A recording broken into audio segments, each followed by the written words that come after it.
بين waxaas xambadaha dhanbo 13 meelahaas le waa adi 13 badno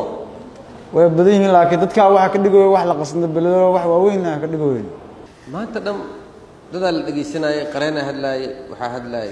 maxaa kaaga baxay dood socotay labada saacadood soo dhaaf wallahi wax iga baxay ana qof walba waxay macnaha niyadeeda ku jira sheegtaa iga baxay ana nin xasan leeyahay isku dhacnay marka isku dhacnay waa is afgaarnay si qorigiisu diyaarsadana qorigeyga diyaarsaday qori hadii la isku diyaarsana baalkan waa taqaana ninkan kale too macallinkana uu soo booday qoriga ku qabtay jiifada jiifo marka dhahay mar labaad soo kacaya ark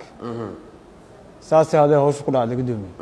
labada qofood waxa keenay marka mid isku dhacdeen kan kale maxaa keenay maxaan dhahay ma taqaana waa jiifana dhahay gudoomiye sameecadana laga dambiyo iyaha ka bedeli kartaa adii ma saas dhahayo iyo haddana ka bedeli kartaa waxa ka bedeli karo waa ku tusaa sheeko askareed oo adii oo dad oo wixii wax dhici raba qoriyo moogta saas ku bilaawatay ma kan kooda isku dhacdeen muddo kan kale yarka kale ay qabo maaga anoo ay qabo maaga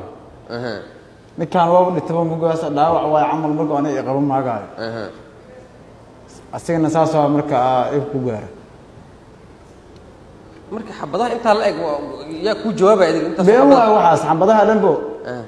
10 baalood ma dhama wax dhaca dadka dhagahooda la tahay maahane qasanta hadda qoriga lagu dhiibay faaruq ayaga ka dhigay marka meeqa xabad ma la dhacday adiga xabadaha dil la qiyaaso 13 meelahaas le waa adi 13 badno way badan yihiin laakiin dadka waxa ka dhigayo wax la qasna balado wax waaweyn ka dhigayo wax badan meesha laga sheegay oo dood sababay maxaa sababa doodiina asal ahaan maxaa sabab ku haysto ina doodaas toban dhowr xabad loo rido maxaa sababay ana ninkaasina isku dhacan oo asina qoriga waa istay qorigiisa oo isku difaaca ana keyga isku difaaca maxaa maxkamadda ku codsanay maxkamadda in xorriyadiisa oo maxkamadaasna cadaalad u fadhiiso